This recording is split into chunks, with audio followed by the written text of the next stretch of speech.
এয়া দেখিবলৈ পাইছে কেৰাহীত এয়া ৰৌ মাছৰ পিচ আৰু এতিয়া ফ্ৰাই কৰি আছোঁ ধুনীয়াকৈ।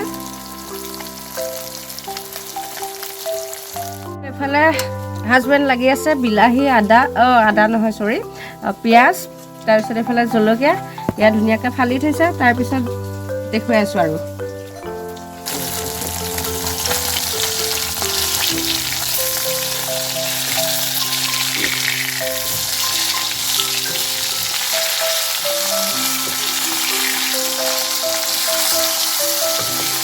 পাইছে আপোনালোকে। এয়া চাওক মাছটো এতিয়া হৈ গ'ল মানে। তাৰপিছত আৰু এতিয়া বিলাহী ইয়াতে দি ল'ম। ধুনীয়াকৈ এয়া মাছখিনি পূৰা ৰঙা হৈ গ'ল দেখিবলৈ পাইছে আৰু এতিয়া পূৰা সিজি গ'ল। এয়া এতিয়া কাঢ়ি ল'ম।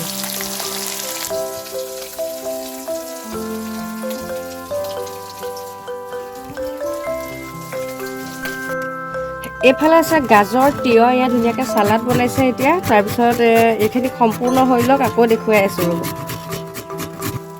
এতিয়া চাওক মাছখিনি কাঢ়ি দিলোঁ। তাৰপিছত এতিয়া এই মাছৰ তেলখিনিতে মই দিম এতিয়া পিঁয়াজ আৰু যিখিনি কাটি থোৱা আছিল সেইখিনি দিছোঁ।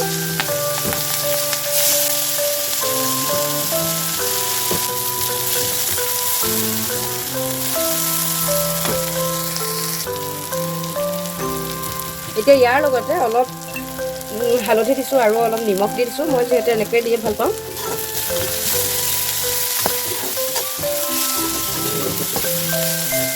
তাৰপিছত এতিয়া এইখিনি বিলাহী আছে দি দিওঁ।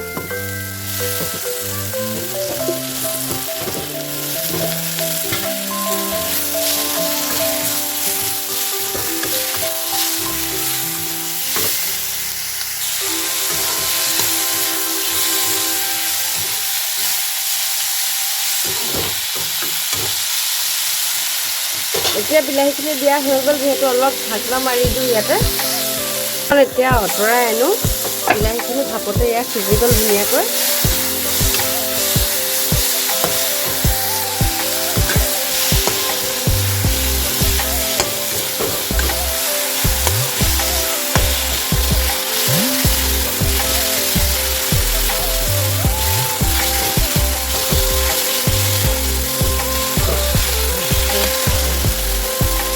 ইয়াতে এতিয়া ফ্ৰাই কৰি থোৱা মাছখিনি দি দিম।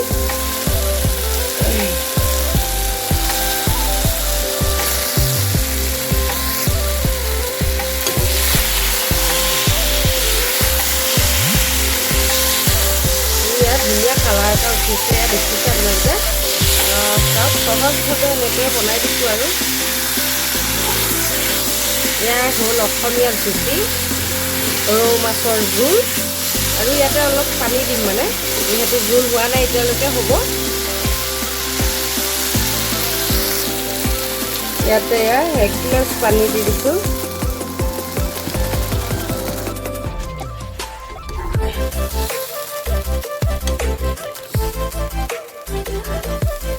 ইয়াতে কোনো ধৰণৰ মই মছলা ব্যৱহাৰ কৰা নাই। ইয়াতে দিছিলোঁ নহৰু 3 ফুটামান দিছিলোঁ।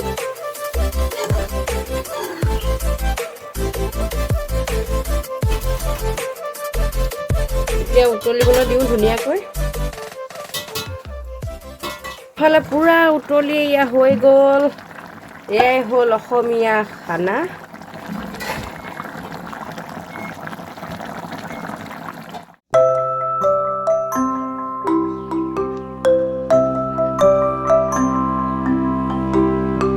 সেয়া ৰেডি হৈ গ'ল। এইফালে চালাড, এইফালে মাছ আৰু এয়া ভাত। আজি হ'ল অসমীয়া ভাত। এইয়াই সম্পূৰ্ণ দেখুৱাই দিলোঁ আপোনালোকক ৰেচিপিটো। কেনেকুৱা লাগিলে জনাব। ভাল লাগিলে লাইক, কমেণ্ট আৰু শ্বেয়াৰ, ছাবস্ক্ৰাইব কৰি দিব।